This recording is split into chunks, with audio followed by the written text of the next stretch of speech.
pandemic trapped a bunch of aging role-playing gamers in their homes, forcing them to crawl out of their pen and paper comfort zone and into the online world of virtual tabletops and video calls.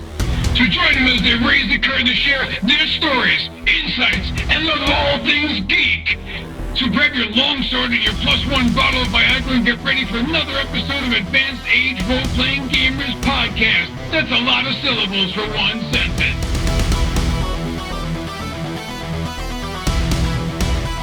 Hello and welcome to the Advanced Age Role-Playing Gamers Podcast. I'm your host, Nathan, and I've got with me my co-host. Hi, I'm Matt. I'm the co-host. And we've got, we did it right that time, kind of. And we've got Drew Gaska with us from Free League Publishing, the writer, lead designer for the Alien product, the Alien RPG. And we're so happy to have you here. As I mentioned before, for the podcast, we've run Destroy of Worlds. We've also played Hadley's Hope and had a lot of fun with it. And some of the things that you created and I threw at them, they still give me shit about. So, well, that's awesome that my job was done. Yeah, it's great. So why don't you introduce yourself and talk about what you're doing with Free League and maybe give us a little bit of a dive into some history about how you got there. Okay. So basically, I decided in the early 2000s that I was going to try and run a studio that was going to do comics and novels and whatnot in sci-fi genres. So I tried to pick up some licenses. And in the end, long story short, I wound up with Planet of the Apes. And that was my first Planet of the Apes novel that came out in 2010 called Conspiracy of Planet of the Apes. It was an illustrated novel, has paintings in it, like Aliens Tribes, if you guys have ever read that book from Dark Horse, but it's for Planet of the Apes. Okay. And a few years after that, the franchise director over at Fox at the time called me and said, hey, we're working on this interconnected Planet of the Apes website, which didn't wind up not surfacing because of the Disney acquisition. But he said, we're working on this, and we think you know this stuff better than we do. Do you want to be a franchise consultant for Planet of the Apes? And I was like, oh, of course, absolutely.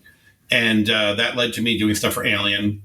And then eventually I wrote the 700-page in-house Predator Bible.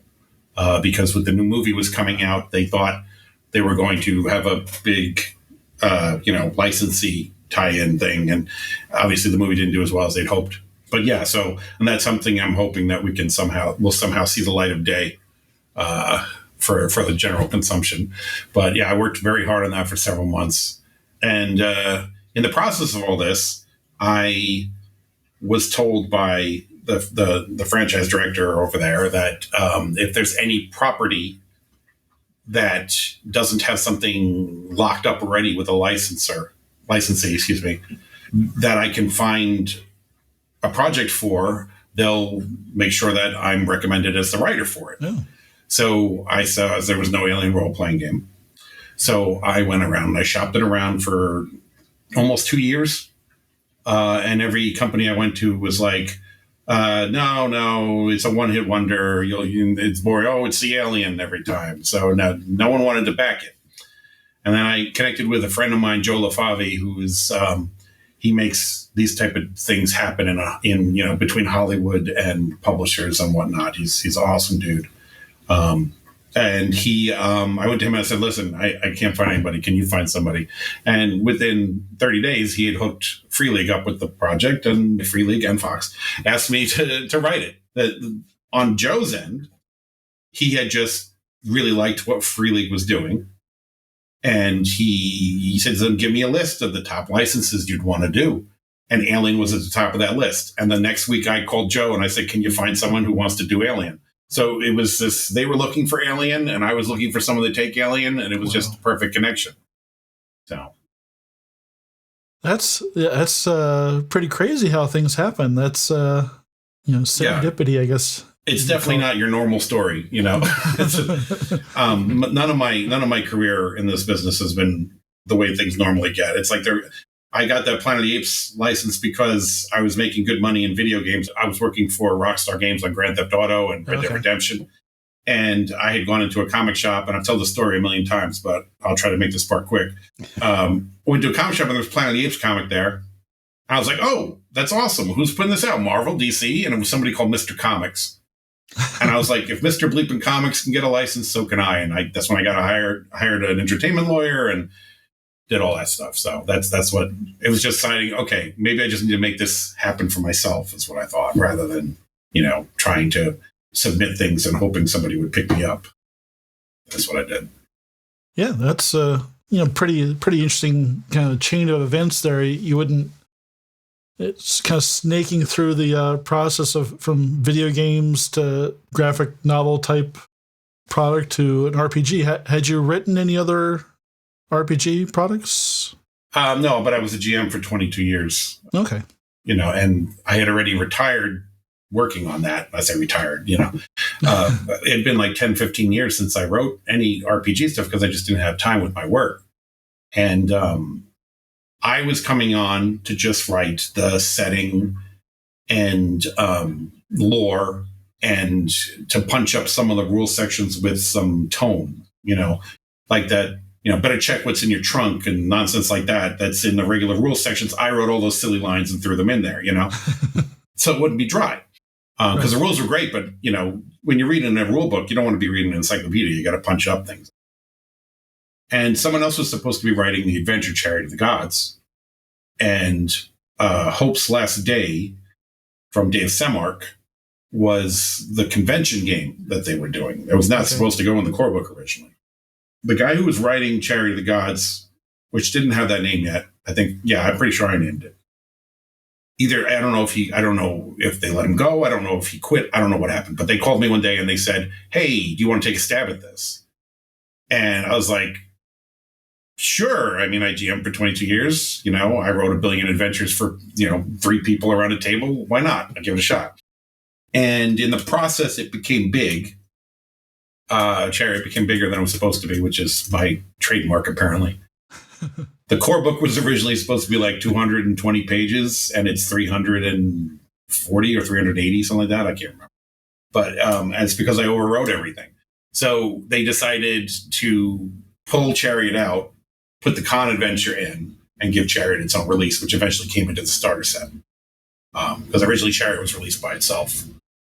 Oh, that's with a whole bunch of other really cool things like the dice and the maps and everything, and they decided to condense it all into one set.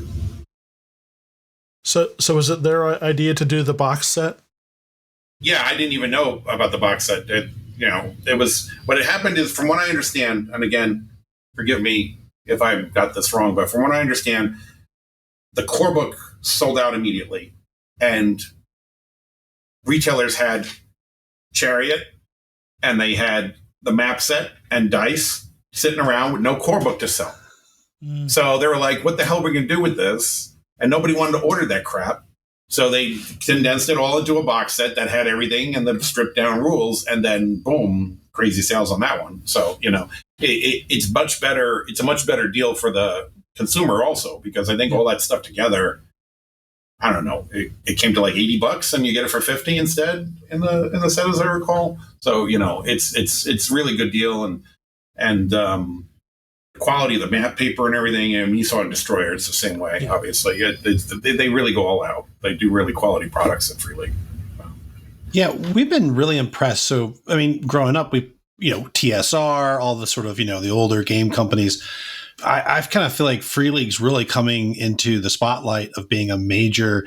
I mean, if you talk about so first of all, it's interesting that no one was interested in aliens. Like, I get the idea that it's just the alien, but even still, that's a genre or an event thing that has, everybody knows it, right? Everybody knows it. Everybody wants to be Ripley and the giant, loader going toe to toe, or one of the Marines, right? Or it's a great setting. And Free League they've got aliens now, right? They've got Lord of the Rings, right? They're getting ready to release Blade Runner. So they've been pretty savvy to support some pretty, I would call, cultural icons, right, for the sci-fi and fantasy genre. Well, I mean, here's the thing with Alien. Like, it could very easily turn into a one-note thing, especially if you're not going to make use of the cool stuff that's in the prequel. Because that black goo gives me all these opportunities to do weird things with the stories. And minor spoiler alert for Chariot, because I'm not going to give the exact thing away, but Chariot is set up just like the first Alien movie is. You're on a ship, you encounter a lost ship that's been lost for a long time, stress call thing. The particulars are slightly different, right? You get on board that thing, and you're expecting the alien. But I don't give you the alien there. So everybody at the table is suddenly, wait, what? All my expectations are blown. What the hell am I dealing with? And there's a few people that complained, why isn't this the regular alien in this? And this is exactly why, because we needed to capture that I don't know what the hell is going on from the players. And that's why I pushed for it to be not the alien, but a variant. So yeah, so it's funny. Some people hate the prequels so much that I'm going to change it to the alien. It's like, okay, you change it to the alien, but then you just unbalanced everything. And I've noticed that a lot of people who change it then I didn't like it. Well, you didn't play it the way it was intended. So, yeah. But in most cases I've gotten, and I really am happy about this, I get fans telling me that they didn't like the prequels until they started playing Chariot and this, and then they suddenly realized there's all these cool ideas in the prequels. They may have just not been realized as much in the film. My favorite fan review I ever got was Alien Chariot of the Gods redeems the Alien prequels. That's great. That's awesome. So, there's all this stuff that's there, and I could see why someone would think, because how many times are you going to go up to the egg and look in the egg and face hugger, okay, yeah. And the alien should never be something like yawn. It should be, oh my god, it's an alien this time. I'm getting the bleep out of here. Can I curse on this or no? Oh yeah, yes. Okay. Yeah. So I'm getting the fuck out of here. Okay, yeah. That's what it needs. That's what it needs to be. So you have to have other things in there, so that when you actually get to the alien, it's more special. So it's a balancing act. Is what it comes down to. Well, I can tell as a player in Nathan's when he ran Destroyer of Worlds, the whole, I'm not giving too many spoilers, but that extra added dimension of having something else other than the alien. Because none of us, right, everyone's seen the movie way too many times probably, right? But having something else that you don't know what it is, you don't know what it's going to do, you don't know, and actually we left that game with some mysteries never really solved. So it's kind of an interesting... Which I didn't know, which leads to one of the questions I wanted to ask. Is like, so was this always going to be a trilogy? Because we could, or maybe even more than that, because we can see the Draconis strain story kind of, from Chariot Gods to Destroyer Worlds to A Heart of Darkness, but there's also a bunch of it in the CMOM, yeah, in the Colonial Marines Operations Bound, yeah. Yep. So when I wrote Chariot, I was like, okay, I'd be stupid if I don't do anything with the rest of the Cronus, because its lifeboat, the ship is here and the lifeboat is missing, So I knew I'm going to do something with that, and I wasn't sure what it was, and I went through all these different things, and I don't know if you've heard, but Destroyer was originally very different. Mm-mm. Destroyer was originally about a virus that was out of control on a colony, and nobody knew who was sick and who wasn't. And I had ideas for story cards that were going to tell you to cough and things like that, and but then COVID hit right after I finished writing this, and so I wrote that during the fall, and then in the spring, Thomas calls me and he's like, we need to rethink Destroyer. And I was like, at first I got up on my high horse and I'm like, no, sci-fi should always address the issues of the day and we should tell stories about it. And he said something very humbling to me, which made me realize he was also right. I was right, but he was right too. You don't write a story about a man escaping a burning building the day after 9/11.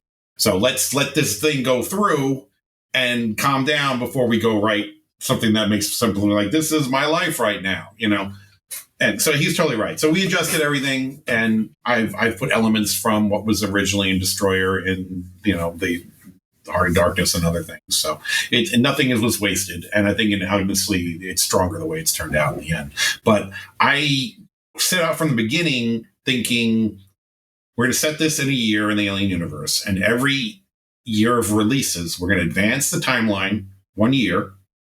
And there's going to be fallout for the things that are happening. I wanted this to be living, breathing. And then I reached out to Titan in regards to their novels. And I wanted to have some kind of interaction with us and them. And Cold Iron Studios, who did the Alien Fireteam Elite game, they actually reached out to us so that we could sync up the histories and everything. And a lot of stuff I put in the CMOM, which is the Colonial Marines Operations Manual, people, in case you don't know the abbreviation. A lot of stuff I put in the CMOM sets up stuff that's actually in Aliens Fireteam Elite. And apparently I found out that they actually accidentally give away the secret of one of our campaign missions in there by saying 20 years ago this thing happened, which is awesome. At the same time it's not, because that takes place 20 years after our thing. What's great is if you played that adventure, you're sitting there playing Fireteam Elite and you're like, they're talking about me, because it says 20 years ago a Marine team did X, Y, and Z. And we've tried to work it in so that you're now interactive part of the Alien universe. We won't give away enough information when we talk about it in a novel or something so that it's like it won't fit your campaign. But we will mention it in a way that it absolutely, whatever happened to your campaign has just been mentioned. So that's the trick too. How do you mention it in a generic way? Because, different campaigns go off the rails. So I just wanted this complicated, like, reliving, breathing universe, and it looks like it's working out. So I'm excited about that. Yeah, that's pretty cool. Tying like sort of a canon between different mediums. Mm-hmm.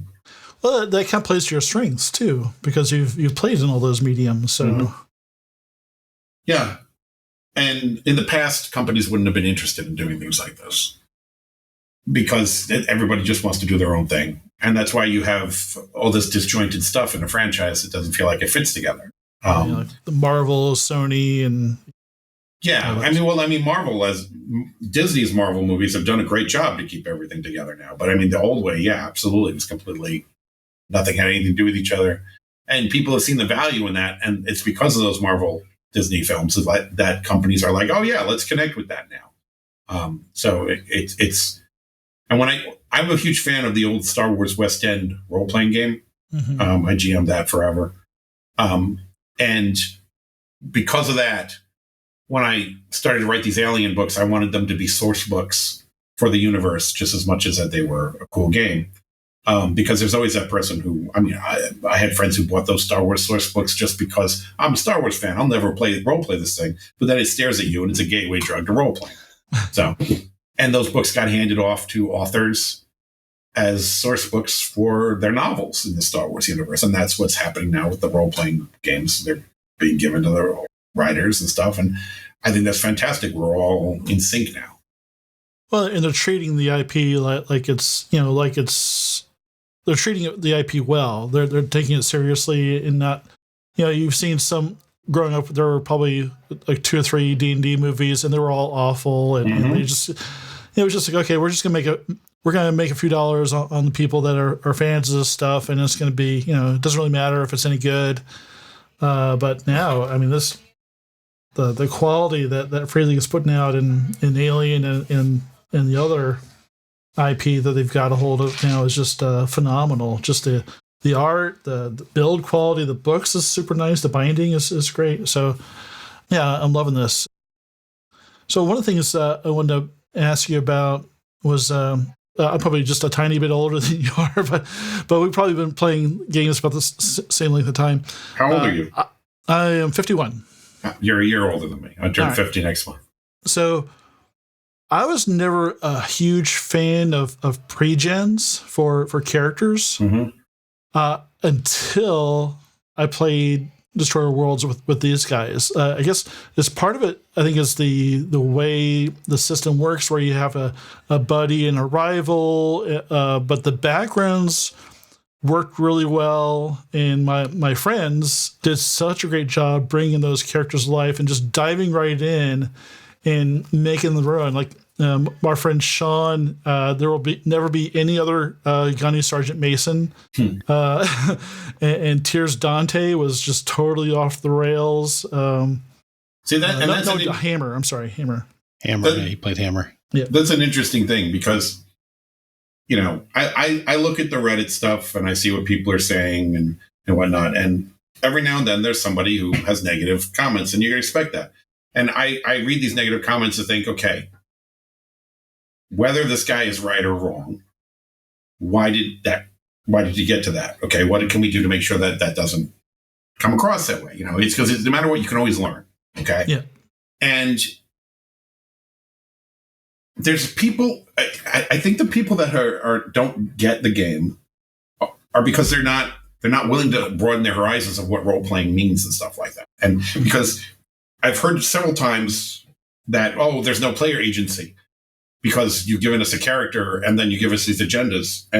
But I've seen people at the table just take those agendas and do such interesting different things with them and betray everybody in a completely unexpected way. And when it all goes down, and I've seen people who don't role play sit down at Alien and be like, okay, now I have a guide to what to do. So I know what this character is supposed to be. And they do their own interpretation of that character. And it's great for that. And if someone wants to use their own characters, absolutely. That's why we have campaign play, Yeah. If you could modify things in any cinematic to use your own characters as well, but the GM has to be aware of the balance. It's like, why does this guy have a split personality? There's a reason for that because it's important to the story later on, yada, yada, yada, So it's you got to be careful when you change things to balance it is what it comes down to. Hammer seems to be the one that people really have the most unique experiences with. Oh, I mean, yeah, there are just so many quotable moments. So there's a part where they come across a kid and something's not quite right with the kid. Right. And just his reaction to the whole thing was like every time I listen to it, it's like the funniest thing, and it's awful, and it's those characters. I think there was just enough in them for my players to grab that and just make it their own, and they really just didn't skip a beat. Like, maybe it took a couple of sessions to kind of really get in the groove, but after that, it was just beautiful.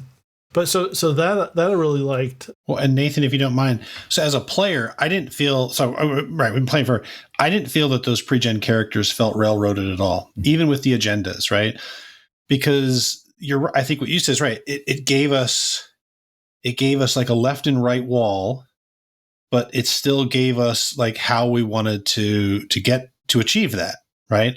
So no, I thought it worked really great. So I liked my character. I loved the agenda. I got Dante, who unfortunately, after what I don't know, it was like 5 or 6, 7 sessions in, I realized Dante's supposed to be a woman. I didn't even. I played him as a guy, and I just didn't even realize I was back. And I was reading through. I was like, oh no! But what difference does that make? That's fine. Right. So Dante was a guy for me, and so it was like. But I had a lot of fun with that, and I won't say why. Dante's got a very. I like his that guy that came down to the wire for his backstory. So sorry, Nathan. No. I was rambling anyway. So yeah. So let's talk a little bit about Heart of Darkness. Okay.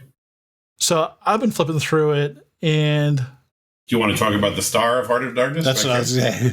Do you recognize anyone from the book? There you go, the tuxedo cat. Yes, he's asleep. Good kitty. Just reading through that and just seeing now the evolution of where you've taken the whole Draconis strain bit is just kind of blew my mind a bit. And also, so I was reading through it and I was thinking about how writers usually take like a piece of themselves and they kind of put it into the stories they write. And then I got to Cuddles. and then I got concerned and disturbed. And what part of Cuddles disturbed you? Just the whole, especially kind of the narrative description, right? And that the whole piece is just 51 years old. I feel like I'm fairly jaded and hard to kind of like gross out. I've got Clive Barker books and China Miéville and. Holy shit! I mean, do you need to talk to somebody? Are you okay? I'm not gonna name names, but several years ago, not that long ago, but a few years ago, I had an editor tell me that they didn't think I had the chops for writing horror. So I was like, oh, really? Let's see about that. Challenge accepted. Let's tie them to a chair and make them read that whole bit. Actually, the whole section. That everything kind of leading up to that was just like, it was like, oh, that's bad. Oh, no, that's bad. Uterus? What? No. And it's just, whew. There's one part in one of the events where something really nasty happens, and then I wrote afterwards, okay, I think the writer has a problem. And they left it in the book. I thought they were. I put it there for Thomas and Nils, and they left it in. I saw it. I was like, "Oh my god, that's great."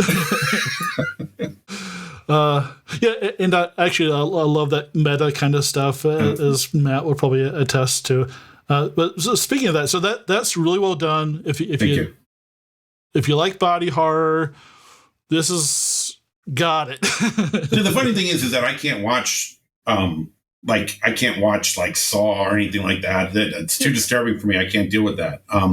So what I'm just trying to do when I write these things is how do I describe these things in a way that's more evocative of emotion than it is of describing what it is. It's like, how do you describe eyeballs shooting across the room without saying eyeball shot across the room, and I think I pulled that off okay in Chariot when that happens. It's about taking a novelist's approach to it to make you say, oh, I'm really seeing that because he didn't use the words that you would expect to see that, and I have loved H.P. Lovecraft since I was a kid, his work. So there's a lot of that in it. And I've noticed with Lovecraft stuff that you never, every time I see someone's drawn the creatures, I'm like, that's not what it looks like. Because they're not really described well enough to draw what it looks like. And everybody sees something different in their head. So what I envision that thing looks like, someone else has got a completely different view. So, it's all about describing things as visually as possible. Yeah. And I noticed there weren't really a lot of there weren't like kind of stat block pictures of the new developments, we'll call them. You could read the descriptions of what's the players are going to face, and you definitely do get it. And you don't really, probably, if they try to draw them out, it probably would take something away from that. So I think that's probably a good decision on everybody's part there. Well, the artists that they've had working on the alien stuff have been, it's all moody, and the art just makes you feel what's going on there. There's no question there. It's if it was drawn like in regular comic book art or something like that, it would never, those books would not feel the way they do, So all that deep shadow really makes you feel something more. No bright color. It's all very washed, right? Sort of a, yeah. So speaking of interesting elements, so you mentioned it, but yes, so there is an option if someone should perish, that there's an alternate way to experience the game. And again, I was reading it. I was like, oh, that's an interesting. And then I was reading your profile. I'm like, oh, you sly dog. So was that something that started as a joke, or was this like, had you planned to do this, or were like one night you're up late, you're like, walks across the keyboard and you're like, you're in, Well, he's always that's the farthest away he always is from me. Like, he's usually in my lap or in the seat or whatever. He's not like a normal cat. His name is Adrien, for people who don't know. He's very intelligent, and he makes his intentions very clear, and he's very loyal also. He gets upset when I go away. And I wanted to have statistics for cats and the dogs and other animals in the core book, but they were like, there's no room for that. Stop. You got too much in here already. Just stop. So I stopped. And I started thinking about it, and wouldn't it be great? I thought about Jonesy, and I think, what would you do if you were Jonesy? So is there a way to do this? So I snuck it into the concept and to see if anyone would say anything. And I think it was Nils who caught it first. And someone over there was like, oh, this is a bad idea. It's going to be too comical. And Nils was like, absolutely not. This is great. And then Thomas saw it and he was like, yeah, let's do it. So I was very happy about that. And we got pictures of, they literally just used a picture I have of Adrien as the thing. And then I laid on the floor, so I get a ground eye view. And my girlfriend was on the other side of the room with treats for the cat. And so he'd walk from me towards her. And I snapped off the photo, which is the image of him carrying the thing in the little doll or something. Yeah. So we used that to him. We gave that to them and said, yes, this is the point of view you want. So then that picture, I think, is pretty creepy in the book, too, with the cat walking and carrying the thing. So, Adrien is the star. So. Well, I think it was an excellent idea. I think that idea, that perspective, right? If you're a player, because, we had at least one death, right? At least, I think. Yeah. But that just kind of the whole idea of like experiencing that story from, I guess it would be instead of bird's eye view, cat's eye view, might be kind of fun. Yeah, and I haven't read them, but the teaser was not every it has an agenda as well. Yeah, and it may not always be to the party's best outcome. So, well, a cat's going to do what a cat's going to do. It's not that you can't go, Adrien, go get help, and the cat go get help because he just sits there licking himself, looking at you like, what the hell's your problem? So. Can it get goofy? Yeah, if your players decide to take it that route, or if they're very serious about playing a cat. I made the cat important for the party also because of the location of where Heart of Darkness takes place. Everybody's getting severe stress, whether they want it or not. It's a byproduct of where they are, orbiting a black hole. I believe it says it on the back of the cover, so it doesn't really matter. So the black hole is causing everybody to have negative reaction. So if you sit with the cat's purring takes away a stress level. I was like, how can we work this in to make sense? Because he always takes away my stress when he does that. So, so I found ways to make it work for the rules to help the players because they're going to need that. So. Yeah. So there's a lot of science in this one too. Just did you do research for that, or is there other people working for? Nope, okay. Just me. Just me. You. So that's some pretty interesting stuff. Like I don't want to give away anything, but there's definitely just the play the setting plays a big effect on the players. But you've got explanations for these phenomena that take place that explain that. So I think that's pretty cool because Alien can be pretty far out sometimes, but it's nice to kind of ground at least some of it in some science that makes it believable. When I wrote my second Planet of the Apes novel, Death of the Planet of the Apes, Taylor, Chuck Heston's character, I have a flashback in there to what happened to him in the Korean War. And it takes place during a dogfight where something weird happens. And I was like, okay, I have to use terms that they only used when flying planes in the 50s. I can't accidentally use a modern term. I got to make sure that I know what this engine does. Because I can't half-ass it. I can't bullshit it. Because no matter what, at the end of the day, actually, I am bullshitting because I'm not an expert on flying 1953 airplanes, but I'm going to damn well make sure I did everything I can to make this as least bullshit as possible. And the best sci-fi, you use a little bit of science to hide the fact that the weird shit, you make it seem like the weird shit is, because of the science, this makes sense, and then it's not like, what the hell was that crap? Oh, that's taken care of. So yeah, it's something that I'm very, anal retentive about, that I'm very OCD about. I'm like, this has to make sense. It's going to make sense. So is that part of that? I noticed one of the projects you're working on has to do with Space 1999. Yeah, no, I wrote 2 graphic novels for that. 2013 they came out. I remember watching that as a kid, but that's more like, I guess we call it like almost more hard sci-fi. Yeah, somewhat.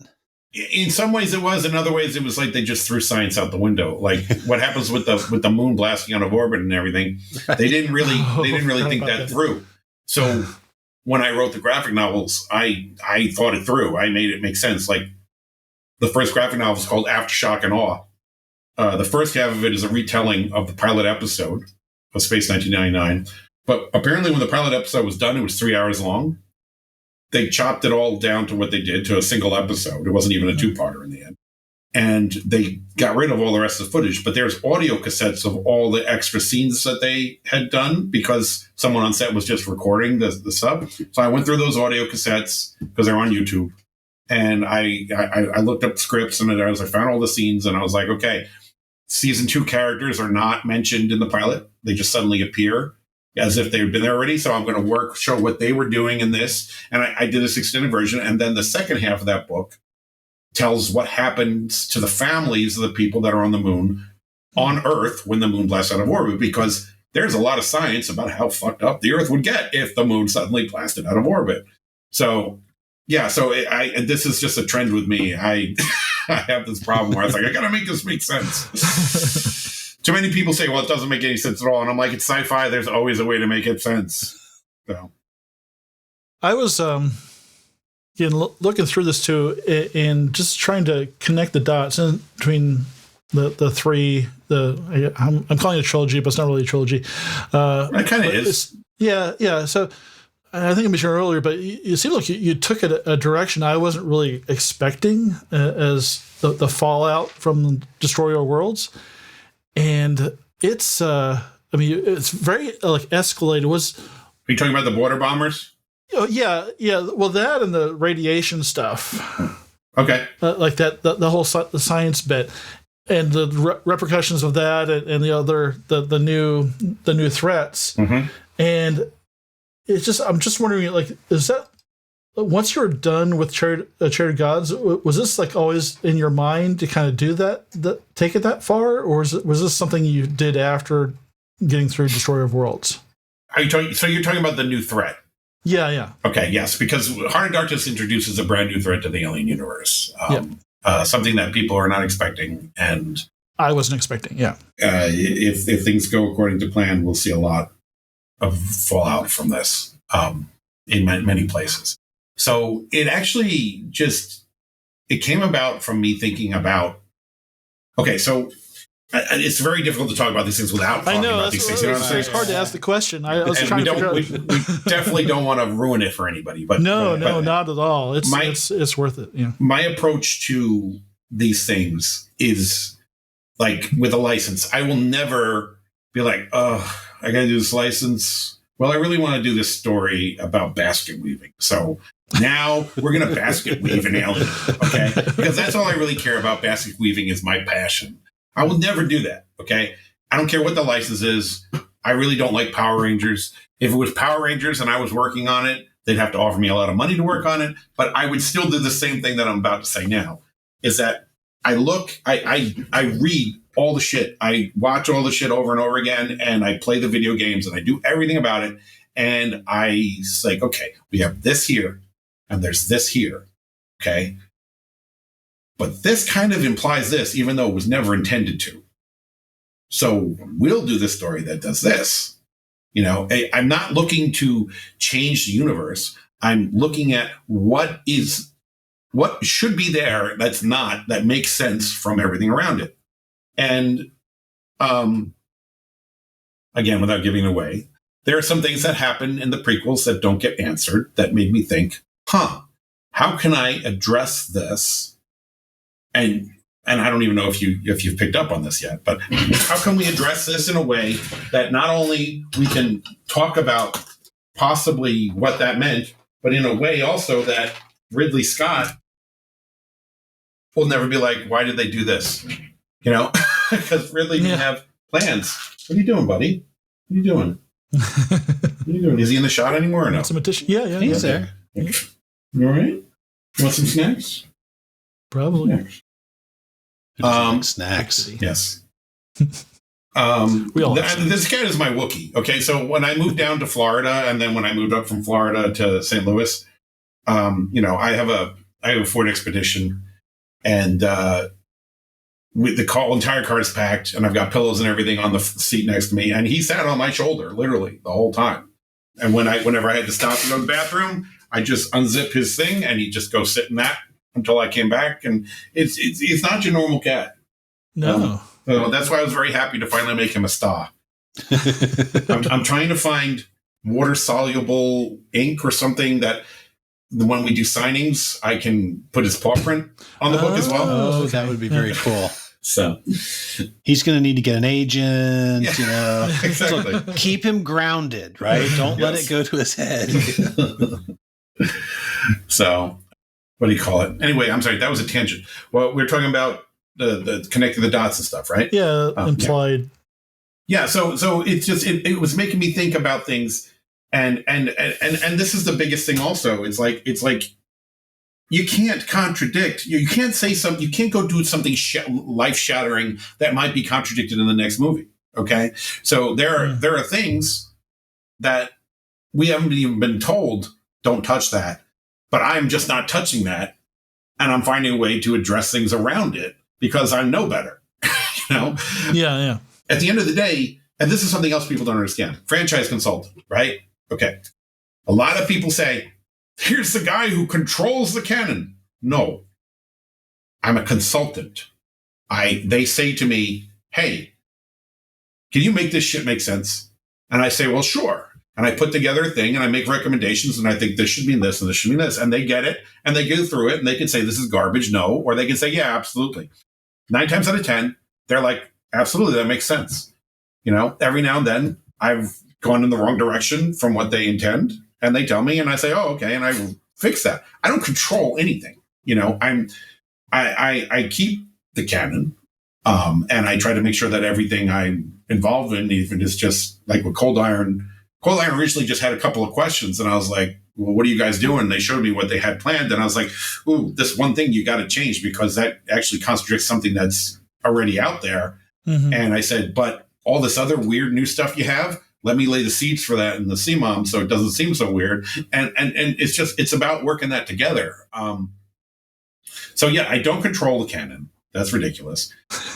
And I just work to make it all make as much sense as possible and yet still not just be the boring status quo.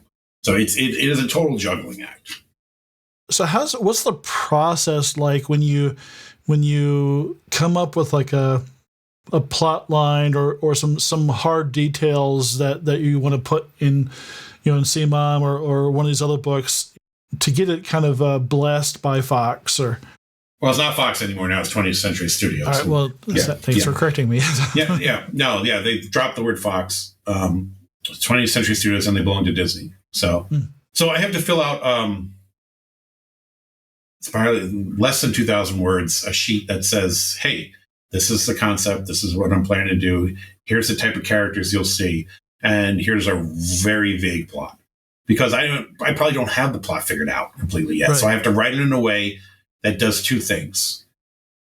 Leaves room for me to hand in something that goes a little off those rails. That doesn't make them say, this is not at all what we approve, And also write it in a way that if I'm going to do something radical, they won't veto it from day one. so it's like, yeah, if I just say, well, now aliens are pink. And of course, they'd be like, no.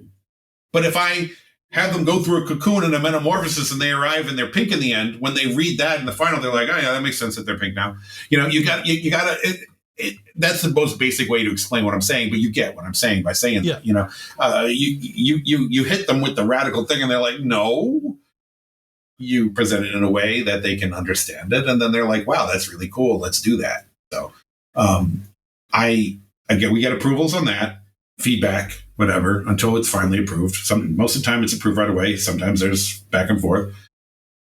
Then I go and write, and I write and design the maps, and then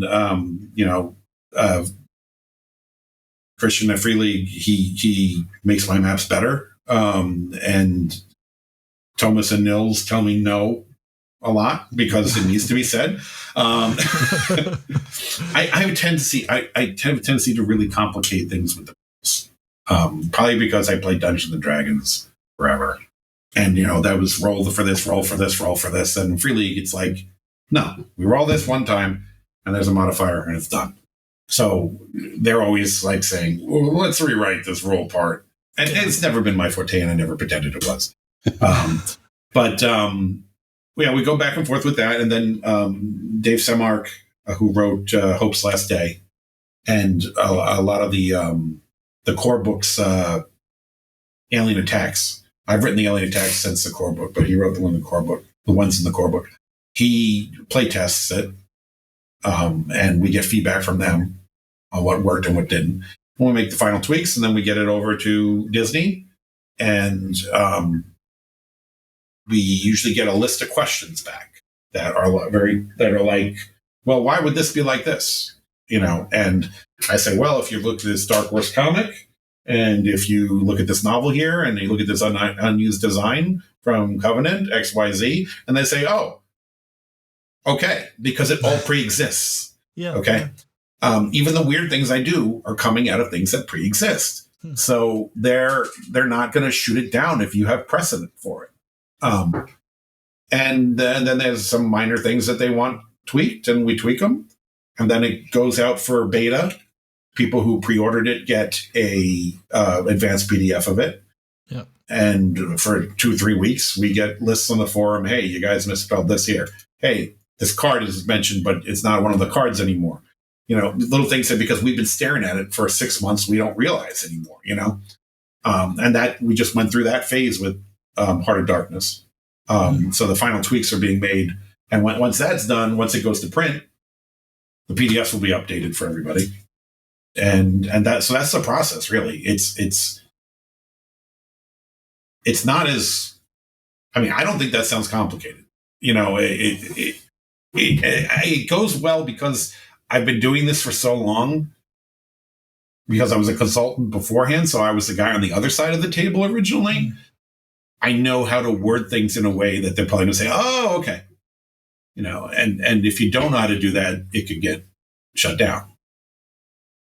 I don't know if that makes sense. It's just pretty cool. No, yeah, it makes sense. It's just, it's an interesting, the whole idea of navigating like all of these, right? The sort of, right, you can't break the canon, right? So you've got all these people have equities in these sort of, I guess, in these settings, right? Mm-hmm. And so there's a lot at stake, and it's interesting. It's cool that you can like navigate through there and get something published.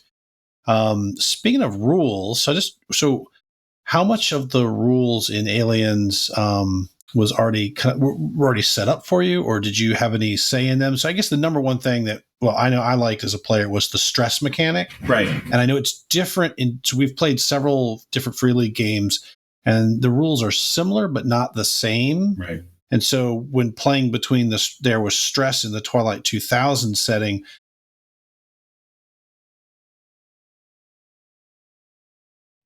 Called the stress and panic cycle. Yeah, the stress and panic cycle. And one of the things that I know I enjoyed as a player was the concept of like, again, going back to D&D, as you play, your character gets better and better and better. I felt for us with the stress mechanic, it's awesome because the best our characters were at moment one. And everything after that. And as we hurtled toward the climax, there's less time to just sit and relax. It's just, are we going to either be killed, or are we all just going to go, so that, I don't know how much of that mechanic you had, you work with, or was that just a set piece from them, or? So absolutely none of it. Like I wrote the core book stuff blind of any rules. I didn't know what they were doing with the rules. I didn't know anything. I just wrote stuff, and then they put rule stuff in. That's not the way it is now, because now I know it. Now I just write stuff and get chastised, and they fix it. But when I first came on board, I wrote this document of what I felt like, this is what I think we need to have in here, or we need that. And I had, and like I said, I so with this, I don't know what Free League, I don't know if I inspired this. I'm going to guess that I didn't. But I had said in the beginning that I think we need to have something for post-traumatic stress disorder. Because it's just like, even in the first Aliens comic books that were set 15 years after Aliens, an older Hicks closed his eyes and saw the aliens every night. He couldn't get over it. And I just thought that's really, these things are so terrible that makes sense. Yeah. So we need something for post-traumatic stress disorder. And so that was some of the things on my list. So I don't know if they were already playing the stress rules, probably. I didn't tell them how to do it or anything. I'm pretty sure they came up with it all on their own, but just like, oh, good, we're in sync, you know? So yeah, no, nothing to do with the rules. What do you call it? I was just here, like I said originally, I was just here to write the setting. So, well, it matched however that was decided, it matched very well. Nathan, I just don't know how long we're going to go, and Sean will kill you if you don't ask him about the Rhino. So the Charger Destroyer of Worlds, that's one of the things I told you they get early on that they keep giving me shit about. Like basically it probably comes up like maybe once every 2 weeks. Okay. How it just a rhino-sized alien snuck up on them and almost killed all of them, but didn't manage to. It was actually really extraordinarily ineffective just from the die rolls. The best way to get away from those things is to go down a normal sized corridor that it can't go down. Yeah. But yeah, they were. I think the umbrance was like that this thing could hide from them for so long, but I liked it. It worked out really well. It was super funny and terrifying at the same time because one of the characters got basically pinned by it. But yeah, so that's one of the things that they really continue to give me shit about. But I think it was fabulous. That's not really a question, but I do have a question. Well, I think the question was it designed to be a stealthy creature? Yeah. Should a giant creature have unfolded itself from the ceiling? Nobody saw it, right? I think that's what we were giving them a hard time. We're like, really? We didn't see this thing, and it just drops down on us. What room were you guys in? The ammo dump. The ammo dump is a pretty big room, so I could see that. Yeah, if you guys were in the command center, I would call bullshit. But no, it was the ammo area where it was supposed to be, and I probably didn't describe how high the ceilings were properly or something. But it folded up, like aliens do. It would pass as a big bulky piece of equipment, especially with the lights out, since the power was not on in that place. Yeah. So but those things really aren't designed for stealth. No. But if it was hibernating, then absolutely you wouldn't catch it right away. But I'm sure once it starts getting to the ground and moving around, you're screwed. Yeah. Oh, we were well aware once it got to the ground. Like, why are all these dead bodies smashed on the ground? One thing I wanted to ask is like, so do you hide any Easter eggs or kind of personal references in the stuff that you write? Just kind of stuff that absolutely that's just not. Besides the giant full-page picture of a cat. I'm going to walk out the room now because that's. So, besides Adrien, Smievsky, which most people pronounce Zimajewski. Oh, that's my grandfather. Okay. Yeah. My grandfather had this thing with his belt, just like that character does. And my mother's maiden name is Smievsky, and we would constantly get telemarketers calling, "Can we speak to Miss Zimajewski?" Like no one can ever pronounce it, which is why I worked that all in. There are fans who have said, "Hey, can you kill me?" And I'm like, "Absolutely. How do you want to die?" So I put fans in there. Some of I think one of the Colonial Marine commanders, the Commandant or something like that, was named after one of the fans as well. I may have put an in-joke about certain actors from a certain film franchise in one of the Destroyer events. I do little jokes like that to see if people notice, and I'm surprised how much gets noticed. I really am. People are like on the ball with this stuff. So, I think most writers do this, whether or not if they're really good at it, then no one ever gets it. And then it's not really funny, is it? You remember some of the things or what? Like I do that in, when I'm GMing, like I basically put, Gollum from Lord of the Rings in Twilight 2000, and like nobody picked up on it. Really? That's I think I think Nathan has definitely gone over our heads way too many times with some of the references. I think we don't always get them. Yeah, but still, it's for me though, and I know they're there, so that's the fun part. Matt, did you have any other questions? No, I talked a little bit before we started recording, just but no, I think you talked about the maps. I just a real short thing is like I really appreciate. So I always like science fiction where the technology is like set in like 1985. Mm-hmm. So just the whole feel of like the CRT monitor maps, right? You know, there's something just rewarding with this sort of like, you know what? Just because they made the movie 30 years ago, we're just gonna that's canon now. That's the way computers stay forever. You know. I wrote stuff but they're about beautiful maps. Because of radiation and all the I wrote stuff about why they use older tech also in the thing to explain that away. Plus, if you look in the core book, all right. Well, if you look around the set really carefully in the HD version of the first Alien movie, you'll see that there's like TDK 90-minute cassettes laying around, like audio cassettes. And so I was like, oh my God, how am I going to explain this? Because I just can't let that go. This is my OCD working. So I looked up magnetic tape and I found out that they come up with a new form of magnetic tape that actually can hold more data than the regular hard drives can and everything like that. And then I was like, okay, so these are disposable hard drives pretty much that people keep their personal information on, and it's not 90 minutes, it's 90 terabytes, and and it's in there, it's in the core book, and it's all based. If you look up the terms I have in there, you'll be like, oh shit, this is all real. I love that aesthetic, and I'm not going to pretend it doesn't exist. And I think the Prometheus stuff makes perfect sense as well, because that was the richest guy in the universe who had that chip, so of course he's going to have the more expensive stuff. And if their 4K or 20K monitor goes down, he's going to pull another one out of his back pocket and put it up again. So he doesn't care. But so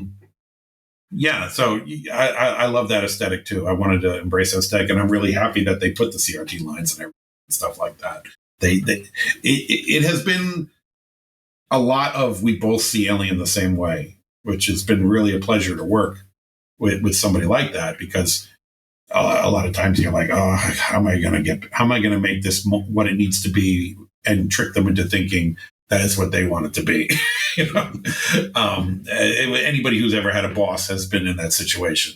And that's not what happens with Freelink. So they know. Yeah. And it worked out for us as players too, because, just telling the players that, hey, just, this is the best of 1980s technology. There's no Wi-Fi, and just put all these modern conveniences out of your head, and that kind of lends itself to the kind of disconnectedness and the horror and the isolation, without all these kind of instant transmissions everywhere, and you're just dealing with like the your shoulder radios and things like that. So it's I really like that. I think it plays into that horror aspect a lot. So that's all really, really well received from us. Awesome.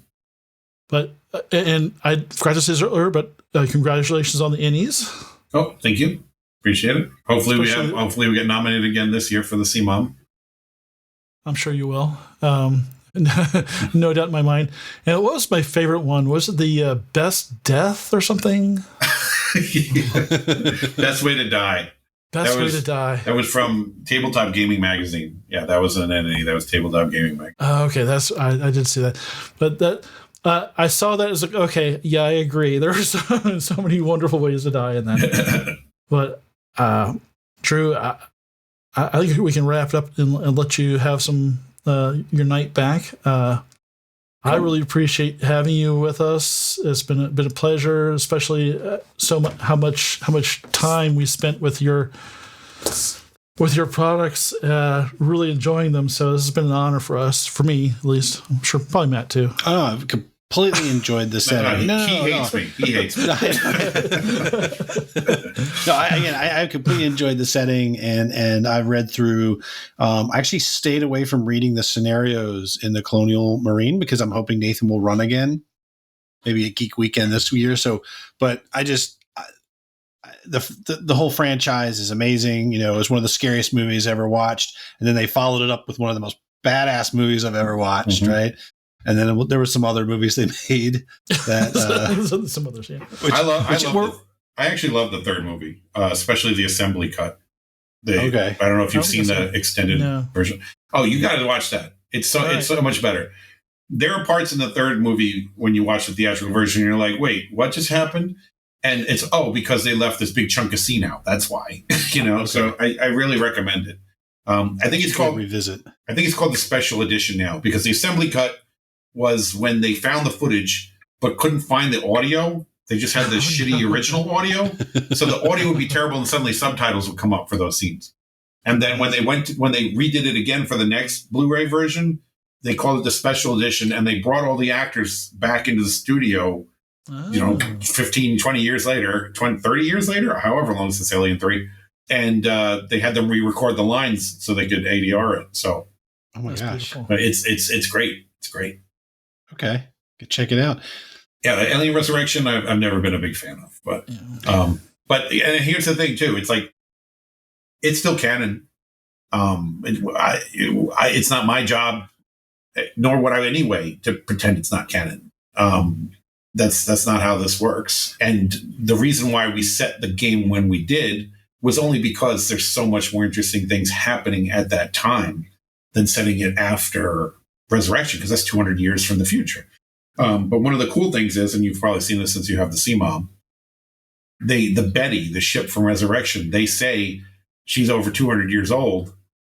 And so I have the Mantis ship that's in the Colonial Marines operations manual as one of the ships you can use. So that's your indicator that, that's still canon, because it's a cool ass ship. This one.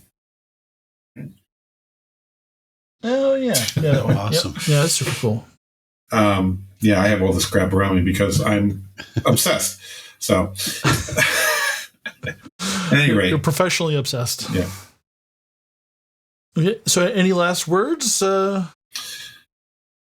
I'm also the lead writer on the Terminator game. That's from Nightfall Games. It's not from Free League. That's going to be coming out. I think it should be in stores in June at this point.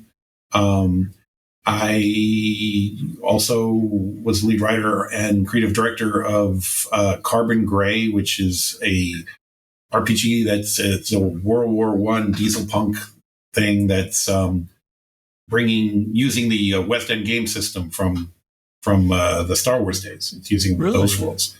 That's over at Magnetic Press Play, and we're planning on putting out a lot of games with those with the West End rules. We've updated the rules a bit so that they're more in line with modern gaming.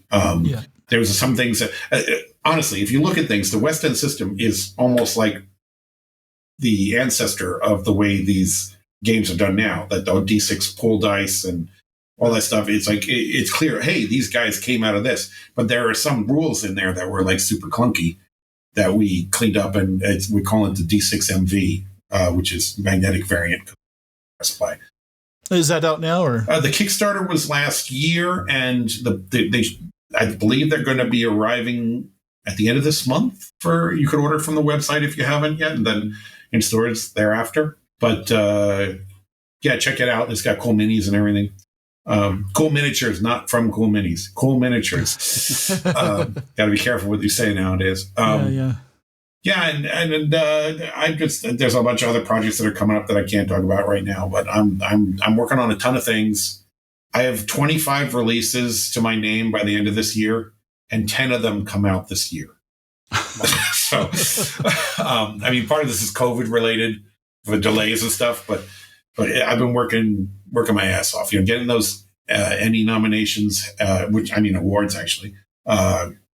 It just has made it so that, this is my job, freelance, and I don't have to worry about my day job anymore. So it's a good time to be doing this stuff. Yeah. Living the dream. Living the dream. Yeah. Can I ask on the Terminator? Yeah. I don't know how much you can talk. Can you set it anywhere, or do you have it set like I'm thinking the movies? Sarah Connor back in the current time frame, and then there's the one that took place like with John Carter. Like, is it? Can you talk about like when that's set? So the game, the core book game that's coming out is set. Basically, it uses the first movie and the graphic novels from Dark Horse as a setting. I can't talk about what's happening next, but that's where we start with this stuff. Okay. And even stuff that, let's put it this way, nothing's contradicted. I did one of my voodoo canon things to make sure that each book works without the other book without contradicting the other stuff. So yeah, you're starting off right now with the first movie and the comics, so which means the 1980s, okay, and it means the 2020s because that's the 2029 is when the Kyle Reese was sent back in time. So it's the 2020s, and because the comics took place in the 2030s, you also got that. So, and more options will be increasing as the line goes on. Well, I'll be sure to grab the links for those, and when I get time to edit this video, I'll make sure they're in the details. Oh, I just realized what we didn't mention. If you want to, the Titan novels, adventures in the Titan novels. Yeah, we didn't. Yeah, we wanted to talk about that. We kind of mentioned it, but we didn't really talk about that. Yeah. So you said you started talking with them and like made sure they were kind of in line with what you're working on. But how do those scenarios that are coming out in those 3 books, how do they relate to the rest of the work that you've done for Alien? They're related to events that happen in the CMOM. Okay. In fact, there might be some resolution to stuff from the CMOM that's left open-ended there. Mm-hmm. So they spin out of that concept, and I have written in the back of each of the novels an adventure which spins out of the actual events of the novels. So, okay, interesting. The first one, basically, the end scene of the novel is the opening scene for your players at the table. So it's like ships that pass the night is the best way to describe it. Okay. And then the second one, there's an event that happens in the middle of the novel when they're like, we got to put our other people on that. And you're the other people when you play it. So it's like I'm part of this now. It's that whole thing that I want, that interactive thing. Yeah. So you get to be involved in the events of these things. I've been juggling back and forth on how it should go. And I think we designed them so that they work either way, but probably for your best bang, I would say GMs read the novel first, run the game, and then let your players read the novel. You see what I'm saying? Yeah. When is this coming out? The first one comes out this month, I think, and then the second one in June or July, and the third one is next year. Okay. That's a really cool concept. I mean, it's like a really advanced version of the choose your own novel, but you're not really choosing from the written part. Yeah. But there is, I don't, again, not knowing and not seeing these, again, this is an amazing idea. Like, let's say the one in the middle, something like you play through the middle and then either X or Y happens and then you pick up the book. Like, I don't know, the idea of like, what if there's like 2 different endings. Right. I don't know how you do something like that, right? Like, you choose X or Y. So you pick up at page 400 or you page up at page 600 or something like that. But either way, the idea of like integrating like a game within the novel, that's a really cool idea. Yeah, thanks. It's something that I was pushing for us to try. So that idea you have would not work in these cases because I'm not the writer of the novels. I'm just the writer of the adventures. You see what I'm saying? Yeah. But with Carbon Gray, we have a book called Badge of Blood, and it is a solo adventure that is designed like a not designed like a choose your own adventure. It's similar to the solo adventures from West End Games that they did for Star Wars back in the 90s. So I don't know if they did one with Han and they did one with Luke. I don't know if you guys are aware of these. No. But basically the setup is every page has paragraphs with numbers. Okay. And so it's not just turned to page 22, it's go to number 42. You know what I mean? So it depends on, roll the dice. If you roll this, go to this. If you roll that, go to that. It's something that I've kind of passionate about, this idea of being able to play, for lack of a better word, with yourself. Because it seems like a lot of that was going on during the pandemic. People were interested in, well, can you do solo play? Well, absolutely. And we're going to do it in an interesting way. And my writing partner on that, E.L. Thomas, he came up with this great incursion count system, because in Badger Blood, you're infiltrating something. And every now and then, if something happens, it's like add 1 to your incursion count. So if you get to a certain point, then it's like, you got to go to this number instead now. And the shit has hit the fan, So it works really well. And this all spiraled out of the fact that Eric and I, we co-wrote the first 2 graphic novel adaptations of Choose Your Own Adventure novel. The first one came out last year. It's 8th Grade Witch. And the second one comes out this August, which is Journey Under the Sea. And we just had a lot of fun doing that. And we're like, okay, so how do we take this concept and apply it to actual gaming instead? That's where we started this stuff. So it's not at all what's going on with the stuff in the Alien novels. It's very different, but it's all, let's make these different types of media and blend them together, It's kind of funny. I have to mention it. So Free League does a lot of solo play rules in their books. And, I don't know anything about that, but yes, I'm sure. Well, we do. Yeah, okay. Especially Matt, because Matt made a series of videos called Playing With Myself.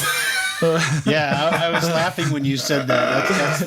That's my series. What's funny is I'm going to look up these Carbon Gray, right? So I've got a few more I'm doing for Twilight, but my intention is to do this for other game systems. But it really did, what it touched into is there's an entire market for solo play. Yeah.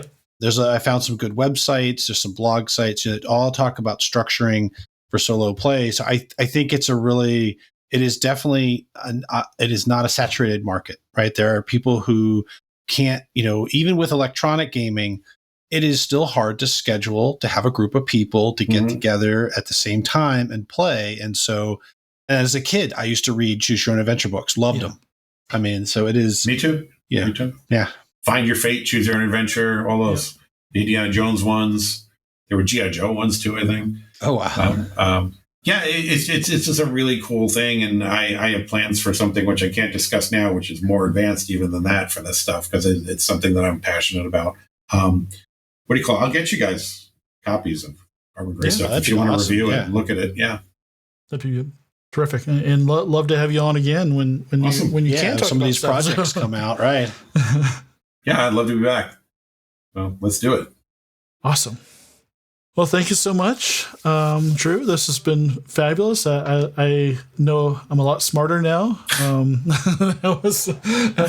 Usually people feel dumber after they're in the room with me. So, we've longtime gamers, but neither of us are in the industry. So we find a lot of the stuff about how did you publish, how did you meet the person, like that's very fascinating for us, because it's the whole world behind the gaming system and the publishing that we just grew up playing the games. And so I know it's always great to find out how's the sausage made, right? Yeah I tried for a long time. I always feel like my career is 10 years behind what it's supposed to be. Okay, because I tried by a long time for doing the things the way they say you're supposed to do. And I was getting nowhere because I was just lost in the crowd. And I was like, all right, fine. I got to do something different. That outside of the box thinking is what got me where I am. And, that first Planet of the Apes book cost me $40,000 to put together. And because of stuff that went down with the publisher, I never saw a dime. But I don't feel like I lost any money because that book launched my career. If it wasn't for that, then Fox wouldn't have called me. For this happened. Would have been that happened. So, that's like a cheap college investment, yeah. Very cheap these days. Yeah. So, it's, I always say that because I went to school of visual arts. I got a degree in fine art. And I, with an emphasis on comic books, that's where I was intending to go. But I always feel like that there were much more talented people than me there at school, but none of them were stupid enough to keep trying. Every time they fell down, they all went into other fields. And I was just a guy who kept getting up and was too stupid to walk away, and eventually it worked because of that. So you gotta commit to trying to do these things differently, and just, don't give up on your dreams. I mean, I don't want to sound like a t-shirt or anything. You know what I'm saying? Yeah. That's awesome, though. I mean, that's right. Nothing venture, nothing gain, right? I mean, you have to take that risk. That's awesome. So really enjoyed it. Really enjoyed talking to you. Thanks. Thank you. And so we'll wrap it up there. Thanks for watching, everyone. Hope you enjoyed this informative session. We'll see you again some other time.